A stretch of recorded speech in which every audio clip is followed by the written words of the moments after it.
She showed up at my door at midnight, soaking wet, shaking with nowhere to go. I let her in. I didn't know it then, but that one decision would crack open everything I'd spent years locking away. And when her father's black car pulled up to my house weeks later, I realized just how far apart our worlds really were. But I'm getting ahead of myself. Let me start from the beginning. Hey, my name is Cole Archer. I'm 26 years old and I've been living alone in this old house on the edge of Bend, Oregon for the past 8 years. It's a small, worn-down place with creaky wooden floors, peeling paint in the hallway, and a detached garage out back that's more workshop than anything else. The house belonged to my parents before the accident. A head-on collision on Highway 97. That took them both when I was just 18. I inherited it along with a stack of unpaid bills and a silence that never quite lifts. I don't change much around here. The photos of them still hang crooked on the living room wall, collecting dust, and their old mugs sit untouched in the kitchen cabinet. It's like, if I move things, I'll lose whatever's left of them. During the day, I work as a mechanic at a garage on the east side of town. Steady work. Oil changes, brake jobs, the occasional engine teardown. Nothing glamorous, but it covers the bills and keeps my hands busy. At night, I come home and work on my dad's old Chevy pickup in the garage. It's a rusted-out thing from the early 70s, but rebuilding it piece by piece feels like holding on to something solid. Like talking to him without needing words. I don't go out much. No bars, no parties. I've had a couple of girlfriends over the years, but none of them lasted. I guess I don't open up enough. The truth is, after losing my parents, I built walls so thick I forgot there was a door. Letting someone in means risking losing them too. And I've had enough of that for one lifetime. So most evenings, it's just me, a reheated plate, and the hum of the fluorescent light in the garage. That night started like any other. It was late October and a storm had rolled in from the Cascades. Heavy rain hammering the roof like fists. I just finished grinding rust off a panel on the Chevy when I heard it. A faint knocking at the front door. It was almost midnight. Who the hell would be out in this? I wiped my hands on a rag and walked to the door, peering through the peephole. Nothing but darkness and curtains of rain. The knocking came again, louder this time. My pulse picked up. Living alone out here, you learn to stay alert. I grabbed the flashlight from the hall table just in case, and cracked the door open. Standing on my porch was a young woman, drenched from head to toe. She looked about my age, maybe a little younger, with long auburn hair plastered to her face and shoulders curled tight against the cold. Her clothes, a thin jacket over a t-shirt and jeans, were soaked through. She was shivering hard, water dripping from her in small puddles on the welcome mat. "I'm so sorry," she said, her voice trembling. I didn't know where else to go. "Can I come in? Just for a minute?" I hesitated. Strangers don't come to my door, especially not at this hour, but she didn't look dangerous. She looked scared and freezing. "What happened?" I asked, keeping the door halfway shut. She hugged herself tighter. I was catching a ride back to campus. The guy who picked me up started getting weird, saying things that made my skin crawl. We argued, and he dropped me on the side of the highway. I've been walking for miles in this rain. Your house was the first one with lights on. Hitchhiking through Central Oregon at night. That was reckless. I scanned the road behind her. Empty. Just rain-slicked pavement reflecting the porch light. No car, no one following. She shifted her weight, teeth chattering. "All right," I said, stepping aside. "Come in." But just until the rain lets up. She nodded gratefully and stepped inside, dripping water onto the entryway rug. I closed the door behind her and flipped on the hall light. Up close, she was pretty. Clear green eyes, a scatter of freckles across her nose. But right now, she just looked exhausted. "Thank you," she murmured. "I'm Ren Calloway." The last name meant nothing to me that night. It would later. "Cole," I replied. "Stay here. I'll get you a towel." I went to the linen closet and grabbed 2 clean towels, then pulled an old sweatshirt and a pair of drawstring pants from my bedroom. When I came back, she was still standing exactly where I'd left her. Not moving, like she didn't want to track water any farther inside. "Here," I said, handing them over. "Bathrooms down the hall. Change if you want. I'll put the kettle on." She took the clothes with a small, tired smile. You're saving my life right now. While she changed, I filled the kettle and dug out a box of chamomile tea from the back of the pantry. Something my mom used to make on stormy nights. The house felt strange with someone else in it. I couldn't remember the last time there'd been another voice inside these walls. By the time the water boiled, Ren emerged, toweling her hair, wearing my oversized sweatshirt. It hung past her hands, making her look smaller than she was. But she looked warmer. I handed her a mug. Sugar? No thanks, she said, wrapping both hands around it. We sat at the kitchen table, the rain drumming steadily outside. An awkward silence settled in, but she broke it first. So you live here alone? Yeah, I said, sipping my tea. Since I was 18, parents died in a car wreck. Her eyes soft. I'm sorry. That must be incredibly hard. I shrugged. You learned to live around it. What about you? You said campus? I'm a senior at Oregon State. Fine arts. Painting, mostly. My family's from Lake Oswego. She paused, something tightening in her expression. They've got money. Dad runs a development company. Big houses, commercial lots. They think painting is a phase. They've been pushing me toward business since I was 16. I nodded. Sounded like a kind of pressure I couldn't relate to. But I understood the frustration in her voice. Must be hard. Feeling like someone else drew your map. She looked at me. Really looked. Like I'd said something she'd been waiting to hear. Exactly. That's why I hitched tonight. Didn't want to call them for a ride. They'd just use it as another reason to lecture me. We talked a bit more. About her latest painting, a series of Oregon coastline studies. About how I got into working on cars because my dad had me under a hood before I could ride a bike. It was easy, surprisingly. Nothing deep, just surface level. But it filled the quiet in a way I hadn't realized I'd been missing. Eventually, the clock ticked past 1 a.m. You can crash on the couch, I said. I'll drive you to the bus stop in the morning if you need. She smiled, genuine this time. Thanks, Cole. I'm glad it was your door I knocked on. I showed her to the living room, tossed her a blanket and a pillow. As I headed to bed, I paused in the hallway. The house didn't feel as empty tonight. For the first time in years, there was another heartbeat under this roof. I wasn't sure what to make of it.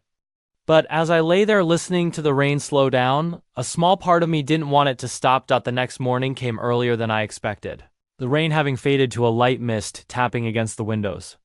I woke up to the smell of coffee, the automatic brewer kicking in at 6 like it always did. For a second, I forgot about the girl on the couch. Then I heard soft footsteps in the kitchen, and it all came back. I pulled on a shirt and headed down the hall. Ren was already up, folding the blanket I'd given her. She looked better in the daylight, hair dry and wavy, color back in her cheeks. My sweatshirt still dwarfed her, sleeves rolled up to her elbows. Morning, she said with a tentative smile. Hope you don't mind. I helped myself to coffee. No, go ahead, I replied, pouring my own. Sleep okay? Better than I expected. That couch is more comfortable than it looks. She paused, glancing out the window at the gray sky. Rain's almost done. I should probably get going. I nodded. But something in me wasn't in a rush. No hurry. Bus stop's 10 minutes away. Want breakfast first? I've got eggs, toast. Nothing fancy. She hesitated, then smiled. Sure, if it's not too much trouble. It wasn't. I scrambled eggs while she toasted bread, and we ate at the table like it was something we'd always done. The house felt different with her there. Less hollow, maybe. We talked more easily now. She told me about her art classes, how she loved painting landscapes but struggled with abstracts. It's like trying to capture a feeling instead of a place, she said, buttering her toast. Sometimes it clicks, sometimes it's just a mess. I chuckled. Sounds like rebuilding engines. You think you've figured it out, then one misconnection ruins everything. She laughed. A light sound that cut clean through the morning quiet. This place, she said, looking around. It's peaceful. Back home, everything is schedules and expectations. Here, I feel like I can just breathe. I didn't know what to say to that. Peaceful wasn't a word I'd use for my life. But hearing her say it made me see the house through different eyes. After we ate, I drove her to the bus stop in my truck. The ride was short, maybe 10 minutes through the wet streets. At the stop, she grabbed her damp jacket from the back seat and turned to me. "Thanks again, Cole, for everything." "No problem. Get home safe." She paused, hand on the door handle. "If I came back this way sometime, maybe on a weekend, would that be okay? I mean, if you're not busy." I blinked. Why would she want to come back here? But the words came out before I could second-guess them. "Yeah, sure. Door's always there." She smiled, hopped out, and waved as the bus pulled up. I watched her go, then drove back home. The house felt emptier than before. And that was new. I'd lived with silence for years. But this was different. This was an absence I could feel. That was the happiest morning I'd had in 8 years. It was also the beginning of the most painful thing I'd ever go through. A week passed without a word. I buried myself in work. Long shifts at the garage, late nights on the Chevy. But I caught myself glancing at the front door more than I should have. Wondering. Then Friday evening, there was a knock. I opened it to find Ren standing there, dry this time, holding a box of pastries from a bakery near her campus. "Hey," she said. I was in the area. Thought I'd say thanks properly. I let her in. And just like that, it became a pattern. She started showing up most weekends, usually with something small. Pastries one time, a thermos of herbal tea the next. "My roommate swears by this stuff," she'd say. "Supposed to help you sleep." We'd sit in the kitchen or out in the garage talking while I worked on the truck. One Saturday, she asked about the tools. "What's this one for?" She said, picking up a torque wrench. "Tightening bolts to spec," I explained. "Here, try it." I showed her how to swap out a brake rotor on the old Chevy. Basic stuff, but she dove in. Grease on her hands by the end of it. "Not bad," I said, wiping my own palms. "You pick things up fast." She grinned. "Art is all about precision." This isn't so different. Just Messier. As the weeks went on, she opened up more. Her family was old money from the suburbs of Portland. Dad built luxury developments. Mom chaired every fundraiser in the county. "They've had my life laid out since I was born," she said one afternoon, sitting on a stool in the garage. "Graduate, join the company, marry someone from their circle.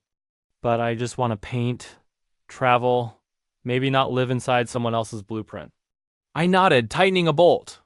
Sounds suffocating. After my folks died, I had no plan at all. Just survived. Worked whatever I could find, kept the house from caving in. It's lonely, but at least it's mine. She watched me for a long second. "You don't seem lonely. You seem grounded. Like you actually know who you are." I shrugged it off. But her words stayed with me longer than they should have. There was one thing she never talked about, though. Whenever I asked about her dad directly, something behind her eyes would close, like a door shutting softly. She changed the subject. Smile. Move on. I let it go. Everyone has rooms they keep locked. I had my own dot in return. I told her things I hadn't told anyone. About the accident. The phone call that came in the middle of the night. How I sold their car to cover the first mortgage payment. How I stopped answering calls from friends because every conversation felt like pity I didn't want. I don't let people get close, I admitted. It hurts less that way. She didn't push. Didn't offer advice or a silver lining. She just listened. And somehow that made it easier than anything else had. She started leaving things behind. A hair tie on the kitchen counter. A sketch pad in the living room. "Oops," she'd say with a grin. "Guess I'll grab it next time." I didn't mind. In fact, I started looking forward to those knocks. The house didn't echo as much. Weekends weren't just empty hours anymore. They were something to anticipate. We never called it anything. No dates, no labels. But there was a comfort in it. A quiet rhythm. She'd show up, we'd talk, fix something, share a meal. And each time she left, the place felt a little less like just walls and memories. It was starting to feel like home again. In a way I hadn't known since I was a kid. I caught myself doing something one evening that stopped me cold. I was cleaning up after she left, and I realized I'd set 2 mugs out for the next morning, too. Like I expected her to still be there. I stared at those mugs for a long time. Because the last time there'd been 2 mugs on that counter, my parents were still alive. The weekends blurred into a rhythm I hadn't planned but started needing. Wren's visits became the center of my week. Her laugh echoing in the garage. Her questions about carburetors turning into lessons where she'd end up with oil smudges on her cheeks and a proud grin. I found myself stocking the fridge with things she liked. Fresh strawberries, that herbal tea she always brought but sometimes forgot. Small shifts, but they made the house feel alive again, like the walls had loosened after years of holding their breath. Then came that afternoon in early November. The sky had been threatening all day, gray clouds hanging low over the mountains like a lid about to close.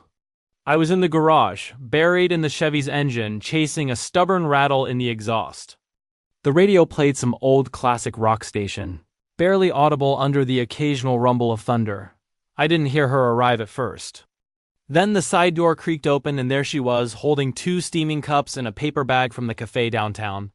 "Hot chocolate," she said, stepping in and brushing rain from her jacket. Seemed right for the weather. "And I got sandwiches. Roast beef and cheddar. Your favorite."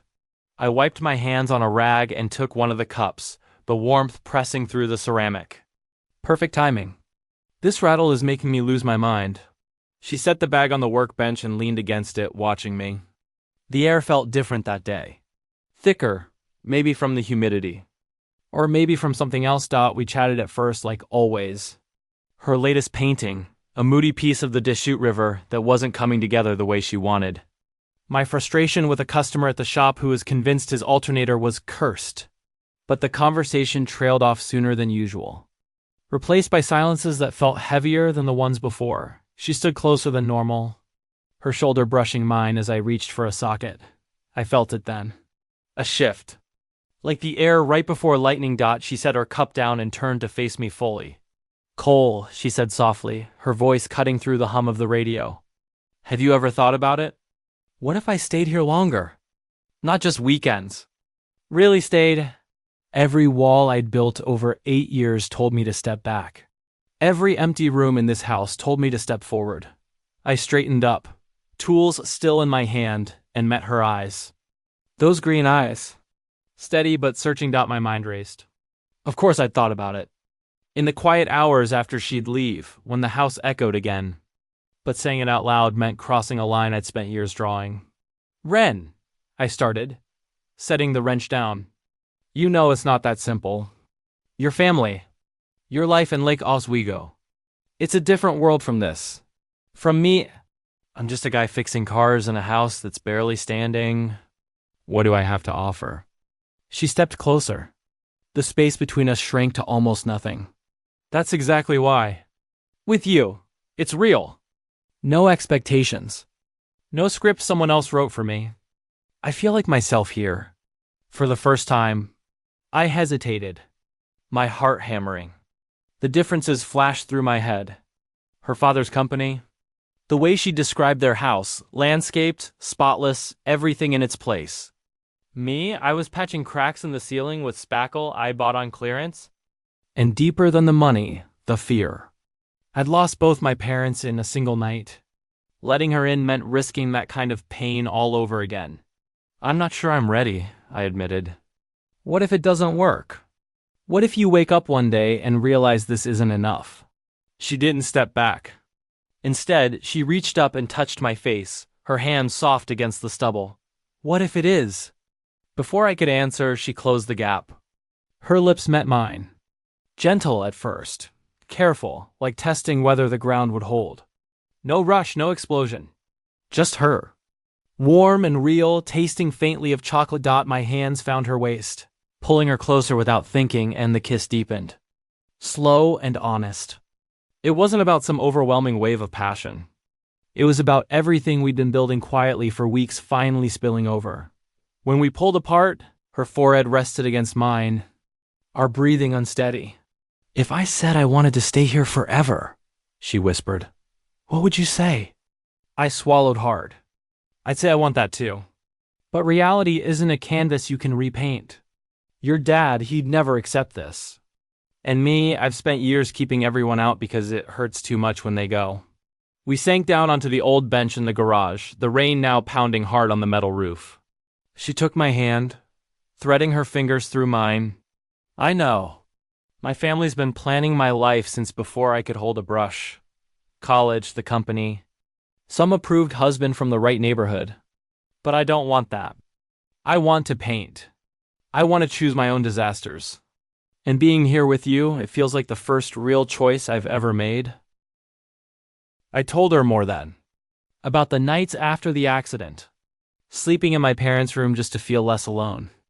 How I'd cut off every friend because attachment terrified me. She listened, her thumb tracing circles on my palm. "You're not alone anymore," she said quietly. "Not if you don't want to be." That night, we didn't go inside right away. We stayed in the garage talking until the storm softened, our words wrapping around the thing between us that no longer needed naming. Eventually, her hand led me to the house. The door closed behind us. It was quiet, unhurried, just us finding each other under the dim light of my bedroom lamp, tender, real like everything else with her, but as we lay there afterward, the ceiling fan ticking slowly above us, I knew we'd stepped into something deeper. Something that scared me as much as it warmed me. The future was full of questions. But for that night, being there was enough. The days after that night felt like something borrowed. Something too good to be mine. Ren started spending more time at the house. Not just weekends anymore, but slipping away midweek when her schedule allowed. We'd wake up together, her sketching by the window while I made coffee. Or she'd join me in the garage, handing me tools like we'd been a team for years. It was easy. Too easy, maybe. I remember one morning she left her phone on the kitchen table while she showered. It buzzed 3 times in a row. I didn't look, but I saw the name on the screen, Dad, and under it, the preview of a message that started with, "I know where you've been going." I put the phone face down and didn't say a word when she came back. Her world and mine. They didn't match on paper. I pushed it down, focusing on what was in front of me. But the clock was already ticking on something. I couldn't see. It all came apart on a cold Saturday morning in late November. I was outside rinsing down the truck in the driveway. The sun finally cutting through after days of gray. Ren was inside, probably still in bed. We'd stayed up late the night before talking about an art show her program was hosting. She was nervous about submitting a piece. I told her she should. She told me I didn't understand how criticism worked in her world. I heard the engine first. Low and heavy. Then I saw it. A polished black Audi pulling up to the curb, gleaming in a way that didn't belong on my street. I'd been waiting for something to go wrong. I just didn't expect it to arrive in a car worth more than my house. A man stepped out. Tall, silver-haired, in a tailored overcoat and shoes that probably cost more than I made in a month. He had Ren's eyes, but colder. Harder. He scanned the house, then looked at me, and his expression tightened like he'd already made his judgment. "Is this where my daughter is?" he asked. His voice was clipped, controlled, the kind of voice used to being obeyed. I set the hose down, water pooling around my boots. "Who are you?" "Her father," he said, striding up the driveway without waiting for permission. "Dennis Calloway. And you must be the mechanic she's been wasting her weekends on." The front door opened behind me. Ren appeared in the doorway, and the color drained from her face the moment she saw him. "Dad, what are you doing here?" He turned to her, his tone softening just barely, but still lined with authority. "I've been tracking your phone for weeks." "Ren, did you really think I wouldn't notice you disappearing to some backroad house in the middle of nowhere? Get your things. We're leaving." She froze, eyes darting between us. "How did you even— It's for your own good," he cut in.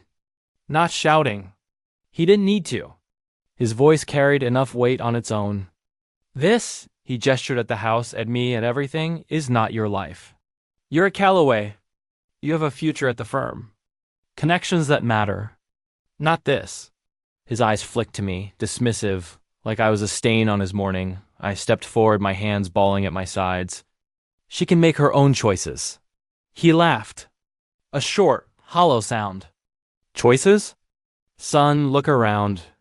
You're a grease monkey in a falling-apart house. What future can you give her? Poverty? Isolation? She has a legacy waiting for her. Don't flatter yourself thinking this is anything more than a phase." The words landed hard. Not because they were cruel, I'd heard worse. But because part of me had been thinking the same thing every night since, She'd kiss me. Ren single quotes, SIs found mine, pleading, apologetic. Dad, please. It's not like that. Enough, he said, his patience thinning. I've already spoken with your academic advisor. You're coming home. Now.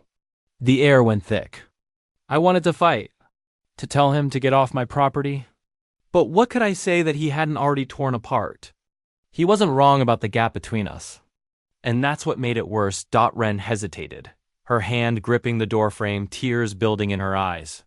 Cole, I'm sorry, she whispered. Barely audible. She grabbed her bag from inside and walked to the car without looking back. Her father opened the passenger door for her, then shot me one last look. Not angry, worse, satisfied like he'd corrected a mistake. Then they were gone.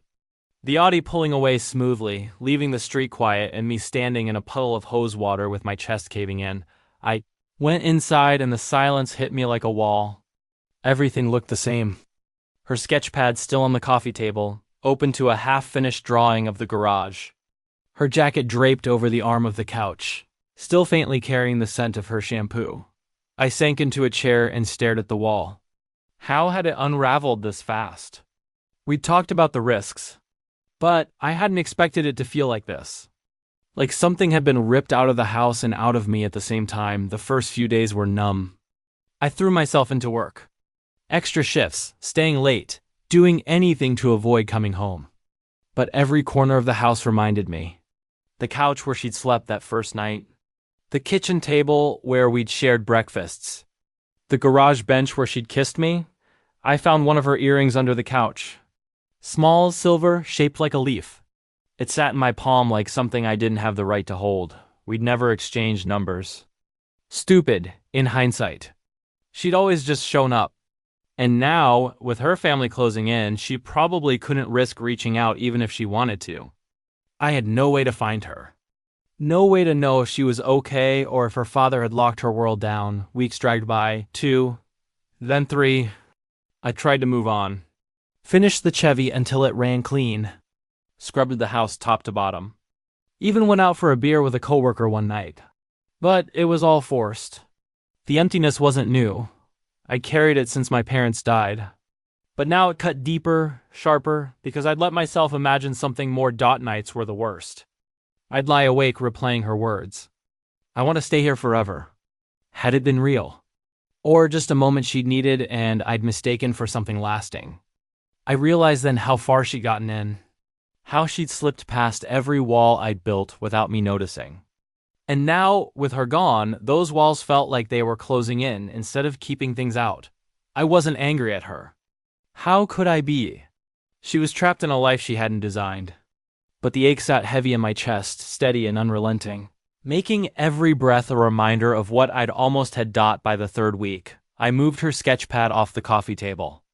I put it in the hall closet face down next to the box where I kept my parents' things. Closing that closet door felt like burying someone for the second time in my life. Then, on a cold December evening, I was sitting at the kitchen table, nursing a beer and staring at the wall when it happened. A knock at the door. Soft at first, then firmer. My heart stopped. I set the bottle down, hands unsteady, and walked to the door. Through the peephole there she was, Ren, standing on the porch in a simple coat. No fancy car behind her. Just the streetlight casting a glow across her face. She looked determined, but tired, like she'd been carrying something heavy for a long time and had finally decided to set it down. I opened the door. The cold air rushed in. Ren, hey, she said, her voice steady but soft. Can I come in? I stepped aside without a word. She didn't have a bag. No suitcase. Just herself. We stood in the entryway, the silence thick between us. What are you doing here? I finally asked, my voice rougher than I wanted. She took a deep breath and met my eyes. I talked to my dad. Really talked. Not argued. Not screamed. I sat him down and told him I'm not joining the company. I'm finishing my degree in fine arts. And after that, I'll figure out my own life. On my own terms. I blinked. He cut you off? She nodded. No more allowance. No safety net. I got a part-time job at a frame shop near campus. It's minimum wage. But it's mine. She paused, glancing around the room. Then her eyes moved to the coffee table. Empty. She noticed. Where's my sketch pad? She asked quietly. The question sat between us like a held breath. I didn't answer right away. She looked at the closet door in the hallway, then back at me. And in that silence, she understood everything I hadn't been able to say. Her eyes glistened. But she didn't look away. I didn't come back because I need a place to stay, Cole. I came because this is where I choose to be. My chest tightened. You sure about this? This life isn't easy. No big house. No plan. Just this. She stepped closer, her hand finding mine. That's what I want. Real. Not the cage they built for me. I spent those weeks back home feeling like I was suffocating. Every dinner, every lecture about my future, none of it was mine. But here, with you, I'd breathe. I choose. I searched her face, looking for hesitation, for doubt. There was none. Just those steady green eyes. What if you regret it? I asked. What if it's too hard? She's square.